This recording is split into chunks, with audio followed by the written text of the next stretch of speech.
ఆంధ్రప్రదేశ్ ఎన్నికలపై తెలంగాణలోనూ రాజకీయపరమైన ఆసక్తి ఉంది. తెలంగాణలో అసెంబ్లీ ఎన్నికలు జరిగినప్పుడు ఏపీలోనూ ఇలాంటి ఆసక్తి కనిపించింది. అయితే అక్కడ పార్టీల అగ్రనేతలు బహిరంగంగా ఎవరు గెలుస్తారు అన్న దానిపై ఎలాంటి ప్రకటనలు చేయలేదు. కానీ వైఎస్ఆర్సీపీకి చెందిన నేతలు పరోక్షంగా బీఆర్ఎస్కు సాయం చేశారు అన్న ప్రచారం జరిగింది. వైసీపీ సీనియర్ నేత చెవిరెడ్డి భాస్కర్ రెడ్డి కొన్ని సర్వే ఏజెన్సీలను నిర్వహిస్తూ బీఆర్ఎస్ ముఖ్య నేతలకు నివేదికలు ఇస్తూ ఎప్పటికప్పుడు అలర్ట్ చేశారని అంటారు. అలాగే టీడీపీ సోషల్ మీడియా కాంగ్రెస్ పార్టీకి సపోర్ట్ చేసింది. కాంగ్రెస్కు సపోర్ట్ చేసిందనడం కన్నా బీఆర్ఎస్కు వ్యతిరేకంగా పనిచేసింది అని చెప్పుకోవచ్చు. చంద్రబాబు అరెస్టు సమయంలో కేటీఆర్ చేసిన వ్యాఖ్యలు కూడా దీనికి కారణం అంటున్నారు. అయితే ఇప్పుడు ఏపీలో అసెంబ్లీ ఎన్నికలు జరుగుతున్న సమయంలో కేసీఆర్ కేటీఆర్ ఏపీలో జగన్ గెలుస్తారని తమ మిత్రులు చెబుతున్నారని అంటున్నారు. సందర్భం లేకపోయినా వారు చేస్తున్న ప్రకటనల వెనుక రాజకీయ ఉద్దేశాలు ఉన్నాయన్న అభిప్రాయం వినిపిస్తోంది. అదేంటన్న దానిపై రకరకాల చర్చలు జరుగుతున్నాయి. ఏపీలో జగన్ గెలుస్తారని సమాచారం వచ్చిందని కేసీఆర్ కేటీఆర్ చెబుతున్నారు.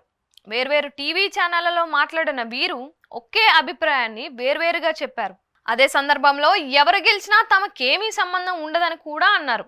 కానీ కేసీఆర్ రాజకీయాల గురించి తెలిసిన వారు జగన్ కావాలని గెలవాలని కేసీఆర్ కేటీఆర్ బలంగా కోరుకుంటున్నారని రాజకీయ వర్గాలు అంచనా వేస్తున్నాయి. జగన్ గెలవాలని కేసీఆర్ కేటీఆర్ ఎందుకు కోరుకుంటున్నారు అనే దానిపై అనేక రకాల కారణాలు విశ్లేషిస్తున్నారు. 2019 ఎన్నికల సమయంలో టీడీపీకి రిటర్న్ గిఫ్ట్ ఇవ్వాలని కేసీఆర్ నిర్ణయించుకున్నారు.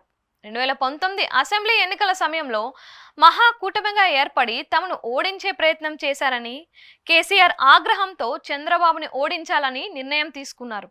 రిటర్న్ గిఫ్ట్ ఇస్తామని నేరుగానే ప్రకటించారు. జగన్మోహన్ రెడ్డికి కేసీఆర్ చేయాల్సినంత సాయం చేశారని అంటారు. ఆ సమయంలో తెలంగాణ పోలీసులు టీడీపీని ఇబ్బంది పెట్టేలా పలు రకాల కేసులు పెట్టారు.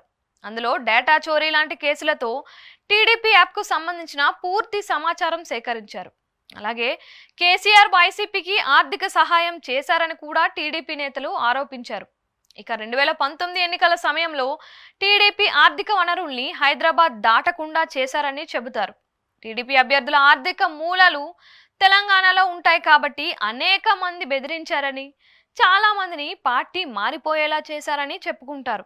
కొంతమంది సీరియస్గా పని చేయకుండా చూసుకున్నారు. ఇదంతా రిటర్న్ గిఫ్ట్ కోసం చేసిన సాయం అని చెబుతారు. ఆ తర్వాత రెండు రాజకీయ పార్టీల మధ్య సంబంధాలు మెరుగ్గానే ఉన్నాయి. మరి ఇప్పుడెందుకు జగన్ గెలవాలని కోరుకుంటున్నారు అంటే నేరుగా సాయం చేసే పరిస్థితి లేదు, చేతిలో అధికారం లేదు కాబట్టే నేరుగా ఎలాంటి సాయం చేసే అవకాశం లేదు. అందుకే మాట సాయం చేస్తున్నారని అంటున్నారు. ఇలా మాట సాయం చేయడం వెనుక మరో వ్యూహం ఉందని రాజకీయ పార్టీలు అంచనా వేస్తున్నాయి. ఏపీలో జగన్ మళ్ళీ గెలిస్తే జగన్ సాయంతో ఇక్కడ రేవంత్ సర్కార్ను ఎదుర్కోవచ్చు అన్న ఆలోచనలో ఉన్నారన్న అభిప్రాయంతో ఉన్నారు. పార్లమెంట్ ఎన్నికల తరువాత రేవంత్ సర్కార్ ఉంటుందా ఉండదా అన్న దానిపై కేసీఆర్ కేటీఆర్ చాలా భిన్నమైన ప్రకటనలు చేస్తున్నారు. ఈ క్రమంలో ఆ దిశగా జగన్ సాయంతో కొన్ని ప్రణాళికలు అమలు చేసే అవకాశం ఉందని కూడా చెబుతున్నారు. దానికి ఛాన్సులు ఉన్నాయని కూడా అంచనా వేస్తున్నారు. ఖమ్మం మంత్రి పొంగులేటి శ్రీనివాసరెడ్డి, నల్గొండ మంత్రి కోమటిరెడ్డి వెంకటరెడ్డితో జగన్ కు సన్నిహిత సంబంధాలు ఉన్నాయి. పొంగులేటి శ్రీనివాసరెడ్డికి ఏపీ ప్రభుత్వం పెద్ద ఎత్తున కాంట్రాక్టులు ఇచ్చింది. అనుభవం లేని రంగాల్లో కూడా ఈ కాంట్రాక్టులు ఉన్నాయి. కోమటిరెడ్డి వెంకటరెడ్డి మొదటి నుంచి జగన్ కు సన్నిహితుడు. వీరిద్దరి నుంచి రేవంత్ పదవికి ముప్పు అని కేటీఆర్ కొంతకాలంగా ఆరోపణలు చేస్తున్నారు. జగన్ రెండోసారి గెలిస్తే బలమైన నేతగా మారుతారు. ఆయన తన సన్నిహితుల ద్వారా సాయం చేస్తారని కేసీఆర్ కేటీఆర్ ఆశిస్తున్నారని భావిస్తున్నారు. మరి రేవంత్ రెడ్డి ఏం చేస్తారు? తన ప్రభుత్వాన్ని కూలదోసేందుకు కేసీఆర్తో చేతులు కలిపే అవకాశం ఉన్న జగన్మోహన్ రెడ్డికి అంత అవకాశం రాకుండా ఓడించడానికి తాను కూడా ఓ చేయి వేస్తారా? తెలంగాణలో పార్లమెంట్ సీట్లను గెలిపించుకోవాల్సిన అవసరం రేవంత్కు ఉంది. అందుకే ఆయన కింద మీద పడుతున్నారు. అయితే కాంగ్రెస్ పార్టీకి ఎంత సాయం చేస్తే టీడీపీకి అంత చేసినట్లే. షర్మిల ఇప్పటికే విస్తృతంగా ఏపీలో పర్యటిస్తున్నారు.